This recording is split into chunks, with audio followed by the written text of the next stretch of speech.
It's Ron Goodall, FightHype.com. I'm here with the undefeated 17 win, 17 by knockout. Gary Anntaune Russel when he makes his return at the MGM Grand Garden Arena in Las Vegas. Pay-per-view, fighting for the Yeah. WBC interim world super lightweight.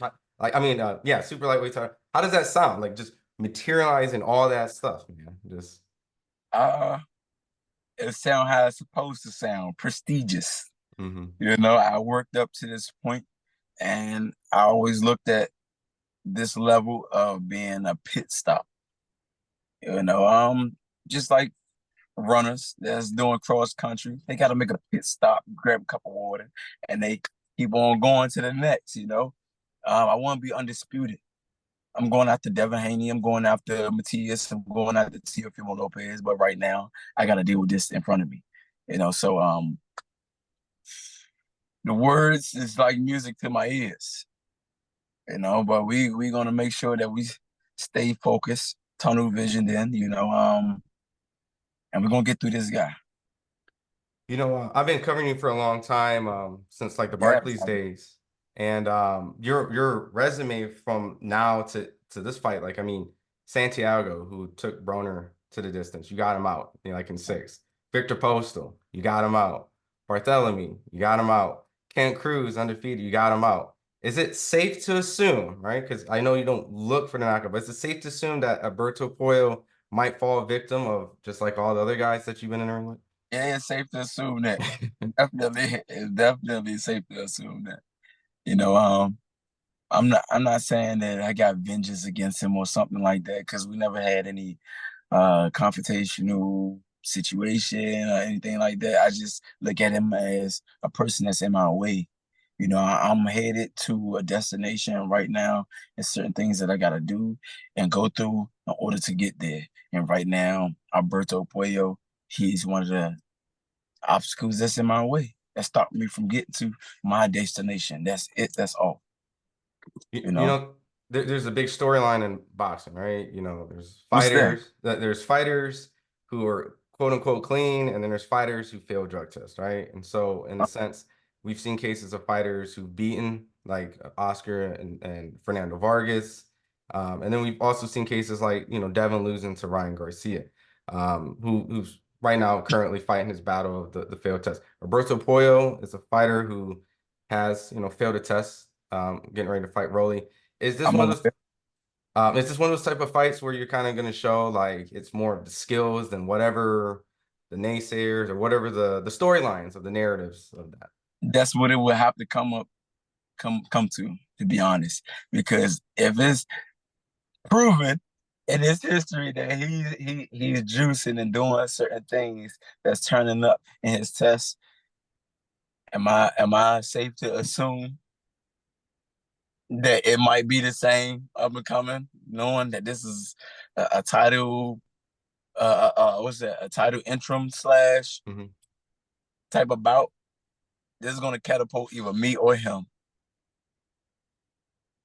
So I wouldn't be wrong to assume that somewhere in the lines of piss and dirty, drugs or something like that, that's bound to pop out somewhere.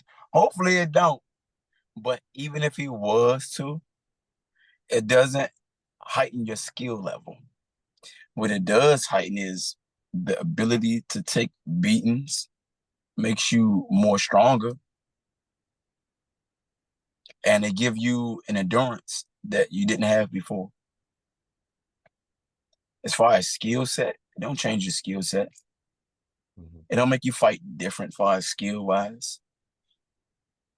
It just make you durable, and I mean, it makes you durable, and it makes you have more oxygen. It gives you more oxygen, more endurance. So if he was, yes, I still be able to exploit his skill set because styles make fights, and a lot of people they just bank on what they got naturally versus being versatile, showing a level of versatility. Hmm. Is it safe to assume that after the Alberto Puello fight that Devin and you have to meet right away, or We would essentially have vacate? we would have to one of the two. He either gonna see me, well, he gonna vacate. One of the two. Oh no, he actually. I heard that he was a mandatory for Sandor Martin. Correct. Granted, if so, me either maybe Sandor or Devin if that fight doesn't get materialized, right? Right, right. I got Devin beating Sandor though. What happens If if they you face? fight, if they was to fight, I got Devin beating Sandor. Because Sandor, he don't possess what Devin possess. He's jittery and stuff like that. But Devin, I think he got more swag than Sandor. Sandor, he try to like hit and get out of there real quick. Mhm. Put rounds in the bank real fast, and then hurry up and get out. He's the type of person that'll come the last 30 seconds of the round. He'll just run a rally off and keep running punches and then hurry up and move. So the judge is saying, well, he won the last 30, 10-8. So what happens if you face Devin? I got the remedies for things. I'm telling you. I'm basically like a cheat code almost.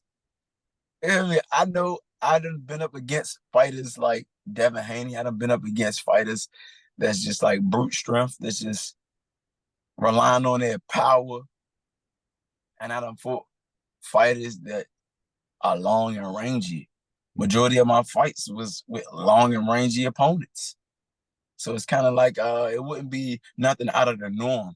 I would just have to be focused, laser focused in, and do the productive and mature things as far as making the adjustments, because I know they're going to bring their physical best and they're going to come in there with a demeanor of being victorious.